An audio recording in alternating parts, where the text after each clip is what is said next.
Hawks lose 4-3 in game 2 in overtime. However, I'm frankly not upset in how the Hawks played. They were the better team out of the two on ice. Yes, I'm wearing a Cub hockey jersey.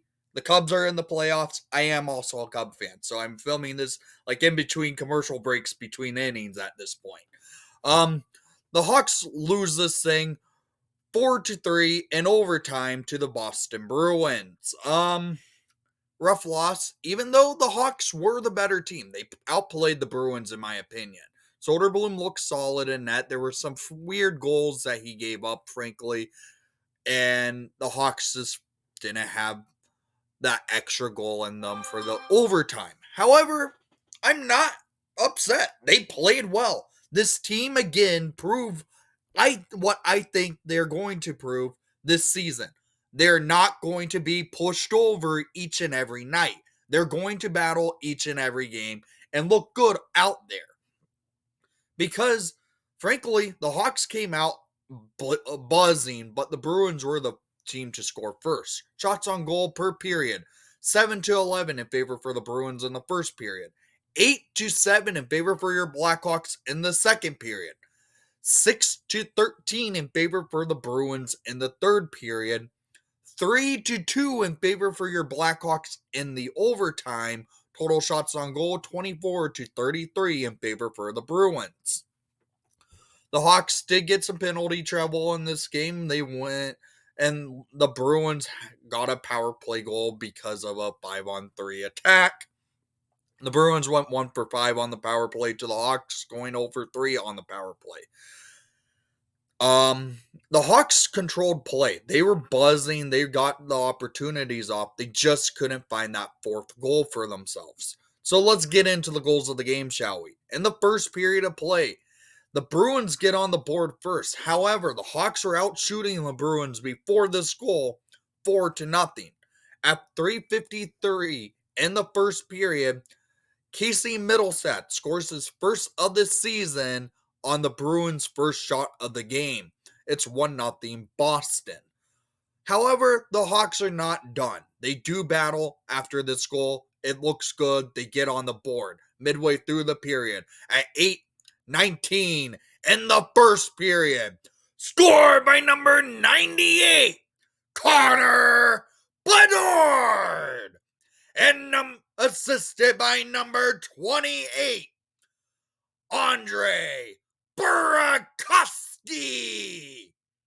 And number 34, Colton Dock, to tie the game up all at one.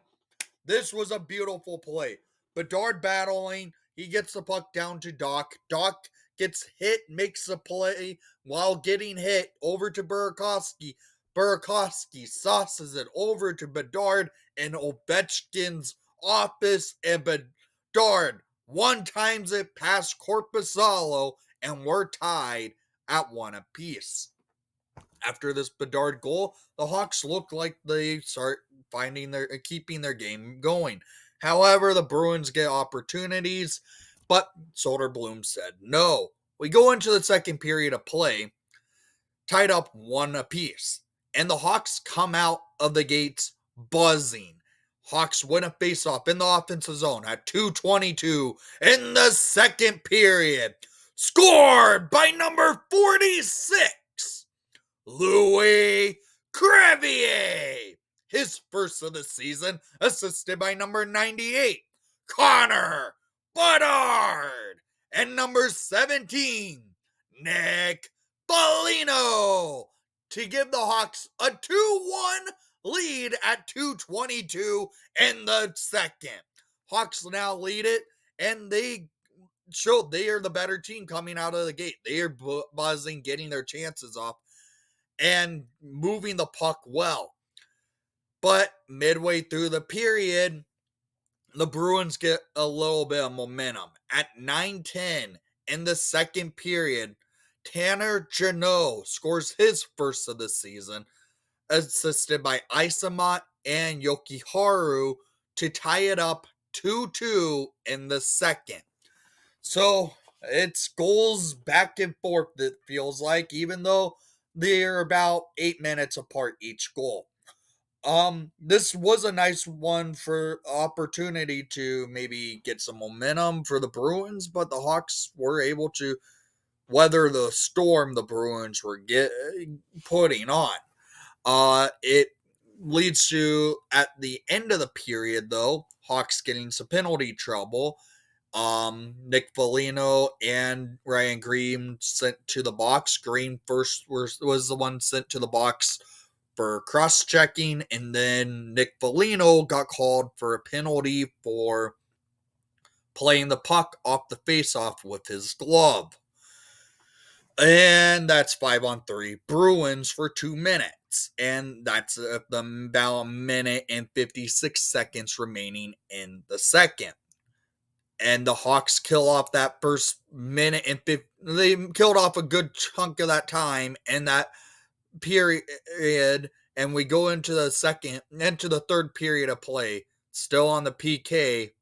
And, well, Elias Lindholm on the power play, 15 seconds into the third period, gives the Bruins a 3-2 lead. That was his second of the season, assisted by Zacha and Pasternak to make it a 3-2 Bruins lead.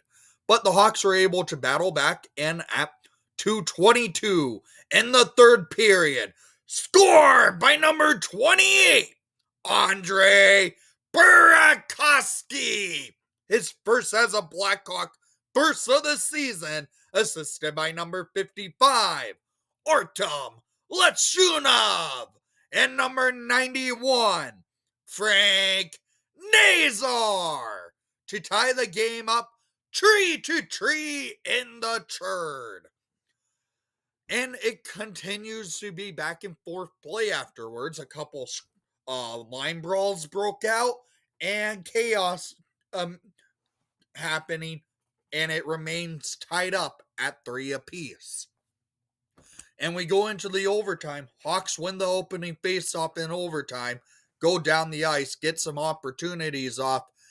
They just can't find the back of the net. And, well, at 2:12 in the overtime, Minton scores his first of the season, went unassisted, and it was a 4-3 final for the Bruins. So Hawks had opportunities to score in the overtime.